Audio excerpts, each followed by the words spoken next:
Karen took my child's medication. Her grandpa is a senior DEA agent. It was just past 7 when I heard my son scream. Mom! She took it. I rushed out the door to find Karen clipboard in one hand, a Ziploc bag of Liam's ADHD pills in the other, marching down the sidewalk like she'd captured enemy contraband. Karen, what the hell are you doing? I yelled, racing barefoot across the dewy lawn. She didn't even turn around. Confiscating non-compliant medication left in plain sight. That's a violation of HOA health code. There is no such code. There's no real HOA either, but that never stopped Karen before. We moved into Fielding Hills 4 weeks earlier. I'd saved every freelance dollar I could over 2 years, working nights while raising Liam alone. We found a quiet cul-de-sac with big trees and modest townhomes, perfect for a boy who needed stability, routine, and a short walk to school. It took Karen 72 hours to leave a passive-aggressive note in our mailbox. Weeds over 4 inches are subject to warning. Also, please refrain from hanging childlike art in the window. It lowers property value. No signature, just HOA compliance notice. She wore a utility vest, printed her own signs, hosted enforcement walks, and had an obsession with plastic bins, dog breeds, porch lights, and anything medically visible. But when she took Liam's meds, that wasn't just controlling, it was dangerous. Liam is 9, bright, creative, diagnosed with combined type ADHD at age 7. He takes a low-dose stimulant every morning, same time, with breakfast, never missed, until that morning. He had left the bottle on the porch table while feeding our cat. Karen saw it, marched up, took it. You can't just steal medication, I snapped, shaking. She turned, eyes smug. There are children in this neighborhood. Lauren, loose narcotics are a threat. I stared at her. That medication belongs to a child. Mine. She shrugged. Report me. Then, I am the HOA. I didn't call the police. I called Grandpa. Liam's grandfather. My late husband's father. A man I never thought I'd need to ask for help. DEA Deputy Director Marshall Crane. I hadn't called Marshall in 6 months, not since Liam's last birthday. He's not a warm man, but he loved his grandson, and when he picked up, I didn't even get a full sentence out. She took his medication. He didn't ask who. He just said, "Is he okay?" "Yes." "You still live in Fielding Hills?" "Yeah, I'll be there by noon." Then he hung up. Karen had no clue who was coming. To her, I was just another uncompliant mother with no HOA pride. My front door wreath was too large. Liam's sidewalk chalk was graffiti. And now, somehow, his legally prescribed medication was narcotics on public display. Never mind that we had a prescription label. Never mind that Liam couldn't function in class without it. Karen wasn't enforcing safety, she was enforcing control. And Liam, he spent that whole morning pacing, fidgeting, rubbing his arms, his words jumbled, his attention scattered. I saw the storm behind his eyes.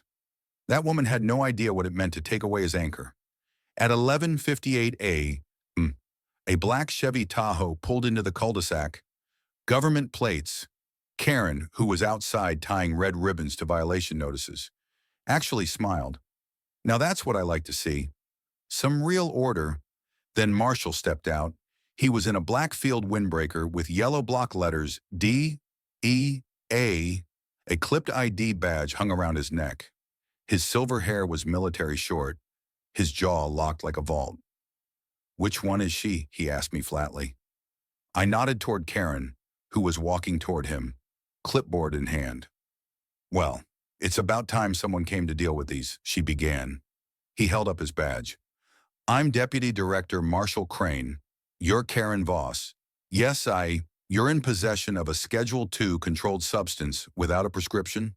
"What, no?" I confiscated it. "For safety. You stole a minor's prescription from private property and then tampered with the label. That's a felony under federal law." Her face drained. "This is a misunderstanding," she stammered, suddenly realizing the badge wasn't a Halloween costume. Marshall took one step closer. Ma'am, if that bottle isn't returned within the next 30 seconds, I'm requesting a full search warrant for your residence and vehicle under emergency jurisdiction. Karen blinked. I was just trying to clean up the neighborhood. He cut her off. You impersonated a housing authority and interfered with medical access. You want to know what that looks like on a federal charge sheet. Karen didn't respond, because now, for the first time, she knew she wasn't in charge anymore. She shuffled back into her house and came out with the bottle. Not in the Ziploc she'd used earlier, just bare, with the prescription label peeled halfway off. Marshall took it, scanned the dosage, inspected the bottle, then turned to me and said, quietly, "It's intact. But this woman's going on a list." I didn't ask what list. Karen's demeanor changed after that. For a week, she didn't leave her house. No flyers, no patrols, no chalk warnings on driveways. But her damage was already done. Because once I posted what happened to the neighborhood Facebook group carefully, just facts. No rage, the community reaction exploded. Hundreds of comments, some defending her. She's just trying to keep us safe. Most condemning her. She could have killed that kid. That's not protecting, that's stealing. She's not the HOA. We don't even have one. Then came the replies I hadn't expected. Other stories. One parent, Karen, told me to keep my epileptic son inside because his service dog barked too much. A college student. She took my anxiety meds off the porch and left a note saying, "We don't welcome drug culture." An immigrant father. She said my daughter's insulin syringes looked suspicious and should be locked away. This wasn't just one bad day. This was a pattern. And I wasn't the only one done with her. Candace Harris, a nurse and mama 3, messaged me, "Want to meet. I think we can do something more permanent." We met that night at the old HOA clubhouse, which had been defunct since 2019, despite Karen's fake citations, claiming it was still active. Candace brought files, photos, letters, receipts from compliance fines Karen had been collecting in cash and via PayPal from scared new residents. I brought Marshall because Karen thought she was running an HOA, but now she was facing something bigger. Karen thought the storm had passed. She had no idea that stealing my son's medication was only the first thread, and we were ready to pull the whole sweater apart. Marshall sat beside Candace and me in the empty HOA clubhouse, flipping through photos with a face carved from stone. Each image was worse than the last. Notice of HOA fine syringe disposal violation. Cease and desist, excessive disability equipment. Immediate removal required medical fridge on porch. There were PayPal receipts totaling over $6,000. Some residents had paid Karen after being told their homes would be reported to code enforcement if they didn't comply. The HOA had been dissolved years ago, and Karen had weaponized its ghost. Candace was furious. "My youngest has severe asthma," she said. "I had a nebulizer near our front window. Karen left a note saying we were creating an atmosphere of disease." She held up her phone. "She's targeting families with medical needs. She's policing disability." Marshall nodded grimly. "She's creating a climate of coercion under false authority and potentially violating the Americans with Disabilities Act in the process." Then he looked at me. "We're not just going after her for theft anymore. This is federal." Candace and I got to work. We printed flyers, not fear-based ones, but informational sheets titled, "Did you receive a citation from HOA enforcement? There is no active HOA in Fielding Hills. Any collection of funds or enforcement of policy is illegal." We posted them on mailboxes, community boards, and slid them under doors. Within 2 days, people started talking. A teenager named Mina, whose mom is immunocompromised, said Karen reported their oxygen tank as visible medical trash. A retired veteran said he'd been told to hide his prosthetic leg when guests were around. One parent showed us footage of Karen photographing their child's insulin injector through the window. "She called it a biohazard," the dad said, voice shaking. It was clear Karen wasn't just controlling. She was building a medically discriminatory blacklist. We brought the evidence to a civil rights attorney named Alondra James.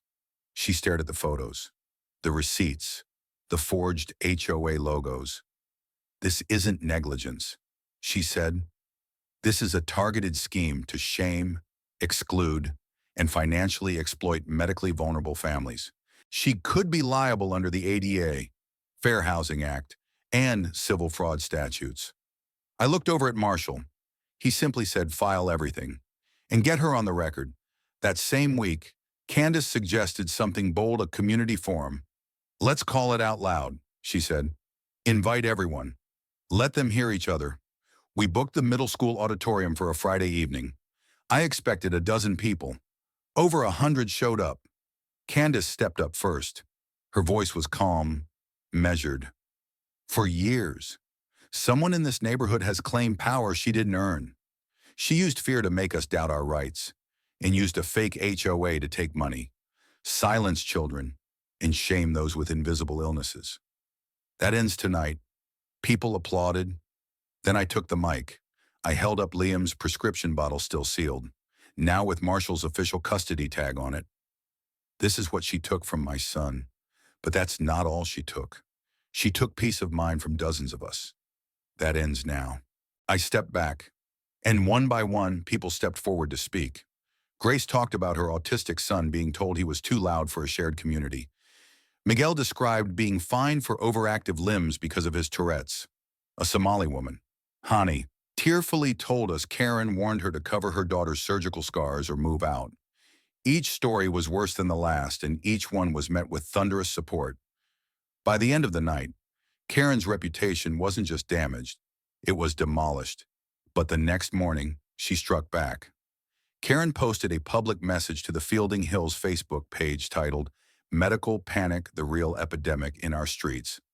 She claimed the forum was a slanderous gathering organized by radicals and accused parents of normalizing dependency. She referred to Liam's medication as a stimulant addiction starter. Then she signed it Karen Voss, Interim Compliance Director, Fielding Hills Protective Coalition, Protective Coalition. She was still clinging to power, but now it wasn't just social, it was criminal. Marshall submitted a federal incident report citing medical interference, identity fraud, ADA-related civil rights violations, unlawful impersonation of neighborhood governance, and harassment against a protected medical class. He looped in a friend at the U.S. Attorney's Office. "This is going federal," he said flatly. "And if she doesn't fold soon, it'll get ugly." But I didn't want revenge. I wanted change. So I reached out to the one person who still hadn't spoken publicly, Karen's grandfather. I'd heard through the grapevine that he was a retired federal agent, DEA, same agency as Marshall, decades ago. I didn't expect him to respond. But the next evening, I got a knock. He stood on my porch, stiff posture, gray eyes, a man with too much history and not enough peace. I read the post. He said, "It's time I helped clean this up." I never thought I'd see Karen's face go pale before she even opened her mouth. But that's what happened when her own grandfather, retired DEA Supervisor Thomas Voss, walked into her front yard, flanked by Marshall Crane and a county investigator, Karen Marie Voss. He said, loud enough for half the cul-de-sac to hear, "You've brought shame on this name and federal attention to your door. You impersonated an entity. You mishandled a controlled substance. You targeted sick children. I taught you better than this." Karen stood in her faux HOA vest, clipboard still in hand, lips twitching as if she might protest. "I was only trying to—" "You were trying to place sheriff in a place that already has one." Marshall cut in. He nodded toward me, then toward the man behind him, an ADA compliance officer with a folded packet of complaints from over 60 residents. Karen backed up a step. "You're harassing me," she stammered. "This is political." Her grandfather's eyes were hard. "No, Karen, this is accountability, and it's long overdue." That afternoon, the county issued a cease and desist order declaring Karen's Fielding Hills Protective Coalition a fraudulent organization. The order required her to remove all signs, cease all public enforcement activity, reimburse illegally collected fines, submit to a full investigation for impersonation, civil harassment, and medical interference. Karen didn't post a rebuttal this time. She locked her doors, But Marshall wasn't done. He worked with a civil task force to file a joint complaint with the U.S. Attorney's Office and the Department of Housing and Urban Development. The complaint focused on targeted harassment of residents with medical conditions, financial coercion through fabricated rules, illegal seizure of controlled substances, creation of a fictitious authority to justify bias enforcement. The most damning element, her own grandfather's written statement. In it, he said, "My granddaughter used the reputation of my service to justify unlawful, discriminatory, and dangerous actions. That dishonors everything I stood for. And I stand with her victims, not with her." When the indictment went public, it made local and regional news. Fake HOA leader charged in prescription seizure. Faces civil rights lawsuit. Karen Voss accused of targeting children with disabilities in housing. Scam DEA legacy breaks. Family silence. She disgraced our name. The community's response was swift. More families came forward. Some had moved away years earlier and finally felt safe enough to speak. One mother submitted audio of Karen threatening to report her to ICE if she didn't remove a medication lockbox on the porch. Another family shared a video of Karen yanking a glucometer from a teen's hands and calling it unsanitary equipment. We hosted a second community forum, this time with representatives from HUD, the local Disability Rights Coalition, county housing investigators, a trauma-informed therapist, and most importantly, residents who'd stayed silent for too long. Miguel, the teenager with Tourette's, stood at the mic and said, "She told me to tuck my tics in. I thought I was the problem, but now I know she was the disease." People stood and clapped. One older man, a Vietnam vet with a prosthetic leg, saluted him. Karen was arrested the next day, not by Marshall, not by her grandfather, by a uniformed county deputy who knocked gently, read her rights, and escorted her into the back of a cruiser as neighbors filmed not gleefully, but with resolution. She was charged with felony impersonation of a government entity, unlawful seizure of controlled substances, civil harassment of vulnerable populations, ADA violations under federal civil rights statutes, fraud and financial misrepresentation. Bail was denied due to the extent of her community influence and risk of witness intimidation. But the victory wasn't in the courtroom. It was in the healing. In Liam sleeping through the night again. In Olivia drawing chalk art freely across the sidewalks. In Mrs. Castillo planting flowers without fear they'd be deemed visual clutter. In neighbors sharing meals instead of suspicion. In Candace standing in front of a mural we all painted that read, "Community is not control. It's care." Liam asked me one night, "Is she gone forever?" I kissed his forehead and whispered, "She's gone enough." And then, with tears in my eyes, I thanked his grandfather not just for stepping in when no one else could, but for choosing the side of truth, even when it cost him blood. When you've lived under someone's thumb long enough, you start to forget the shape of your own hand. That's what Karen's fake authority did to Fielding Hills. She didn't just take control, she took confidence. She took trust. She made people question whether their needs were valid, their illnesses acceptable, their children too visible. But when she left, something unexpected filled the space. Truth. And truth, once spoken aloud, doesn't go back in the bottle. Karen remained in pretrial detention while the investigation stretched nationwide. It turned out that her fake Fielding Hills Protective Coalition wasn't the only HOA she tried to start. A retired officer from her old neighborhood recognized her name in the news and filed a separate complaint. She had once threatened to evict his wheelchair-bound wife over obstructive entryway decor. Each case added weight to the narrative we'd all come to know. Karen didn't enforce order. She enforced exclusion. She didn't lead, she patrolled. But while the legal system churned, we got to work rebuilding what she broke. Candace and I co-founded a neighborhood-led advocacy group called Open Gate Coalition. The name came from Liam, who one day looked out the window and asked, "Can we take down the sign that says private entry? I want people to know they're allowed in." So we did. We changed the signage, changed the culture, and created a monthly neighborhood roundtable where parents could share concerns. Kids could talk about their conditions openly. Seniors could ask for help without shame. And no one had to hide their medicine, their body, or their voice. Marshall visited once after the storm had passed. He wasn't wearing his DEA jacket, just jeans and a soft plaid shirt. He brought Liam a NASA model kit and didn't say much, just watched as his grandson smiled and asked questions. Before he left, he pulled me aside. I almost retired last year. He said, "This case, this neighborhood, reminded me why I joined in the first place." I nodded. "Because people matter." He smirked. "Because justice matters more when it's local." Then he patted Liam's head and whispered, "You're stronger than she ever was." Liam grew in ways I didn't expect. He became an unofficial ambassador for inclusion at school, making space for kids who need aids, who use inhalers or EpiPens or can't sit still. He even helped design a poster that now hangs in our town library. "My meds help me be me. They're not a problem. They're protection," the photo beneath it. Liam, smiling next to his bottle, holding a science project titled How Brains Focus. We also worked with the county housing office to launch a fake HOA reporting network, where residents can report unauthorized fines, impersonated roles, or harassment tied to community standards abuse. It's already helped dissolve 3 other fake neighborhood groups in the region. One family told me, "We never thought someone like her could get in trouble. But now, we believe again." That's the ripple effect of accountability. Karen's trial came 8 months later.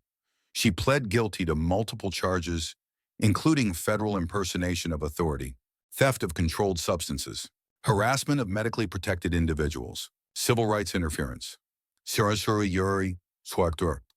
wire fraud. She was sentenced to 5 years federal probation, 2 years community service, and mandatory disability bias training. She also paid restitution to 48 families.